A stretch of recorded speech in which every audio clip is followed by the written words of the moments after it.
Hey, this is Ina. I want to talk to you today about the use of the newspaper as a revolutionary instrument.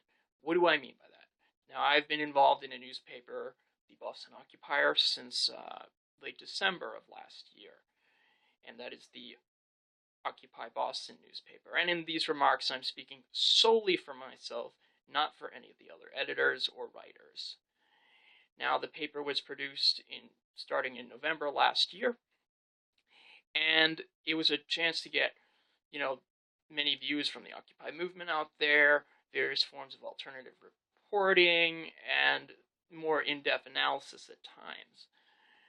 Now, there are, of course, you have some good alternative papers in the Boston area, and probably around, whether who like the Boston Phoenix, that can give you a slightly lefty stance on the paper, on the news of the day.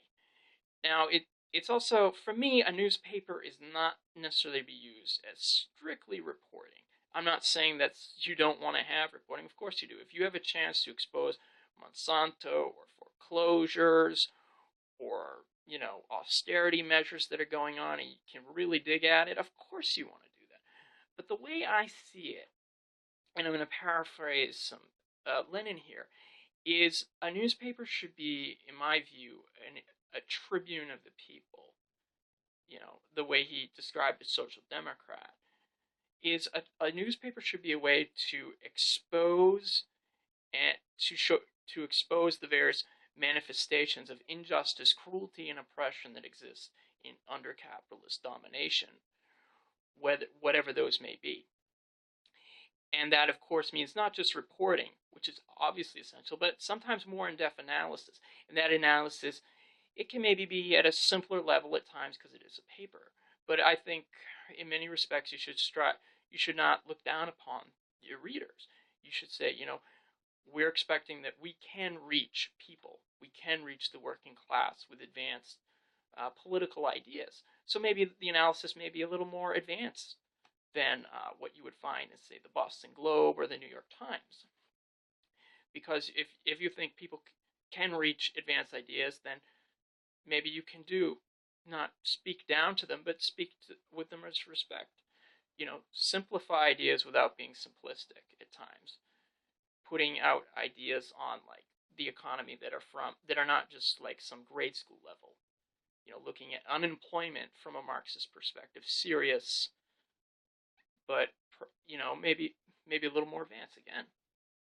And all of this is done, in my mind, to not just illuminate these various oppressions and exploitations that are going on under capitalism.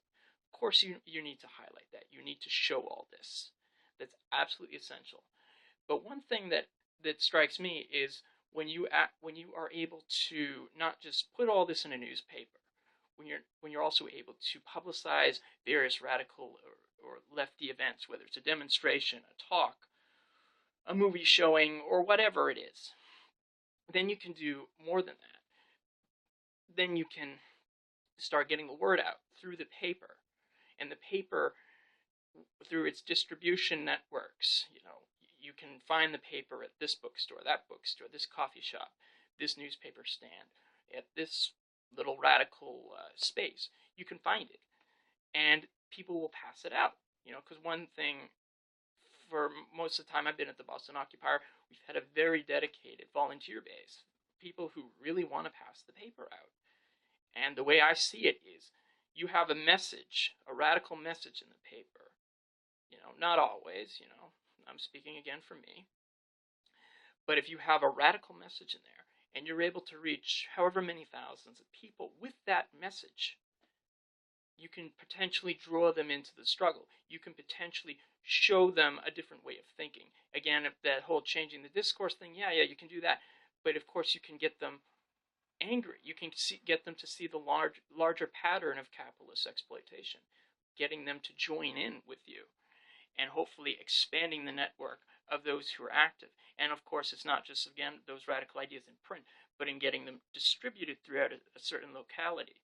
And of course, this is not just done via print. I may be sounding like the classical Leninist trope here, but I think there is a use to this, and I think the Boston Occupier is a good example of how it has been done. The Boston Occupier is being used through to say expose the various austerity measures taking place in the city. For instance, the fare hikes and service cuts on the local public transit system, the MBTA, that are making you pay more for less.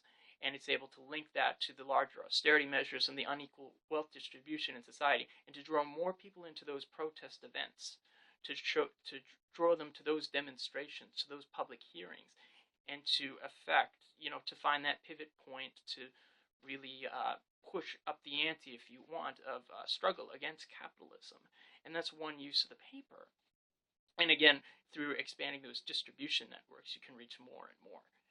And that's how I see it, how this paper, how I've seen my particular role. So, of course, that means, of course, putting out, when I write, is trying, whenever possible, to write more radical stories or whatever stories I'm writing, to take that radical position, because that's my position, and that's not to say we don't have lefty liberals there, that we have others who write for the paper of various other persuasions. Of course we do.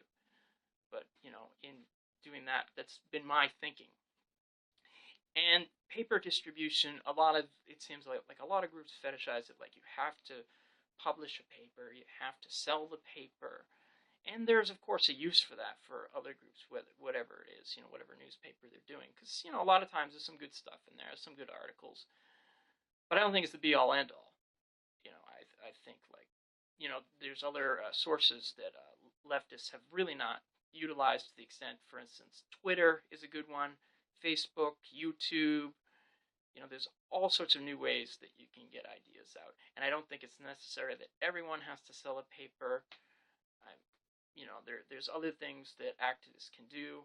You need people with various other forms of technical expertise. And you want to, of course, develop all-round activists. You want to have writers and thinkers. You want to have, people who can do all sorts of things, essentially. You don't want to just have, a strict division of labor. You want your organization to be able to overcome that, because, to develop, if the goal is for socialism, communism is full human development of rich social individuals with rich social needs, you want to see how much of that you can affect in the present. That doesn't necessarily mean that you can do it, because we do live in a hierarchical, capitalist, unequal society. So you can't completely overcome it. But I do think that it is, it's a goal worth striving for in the present. So again, the newspaper as a tribune of the people, exposing those injustices, standing up, getting the word out, distribution networks, and doing all of that. And that's how I see the paper. So that's Ina for now.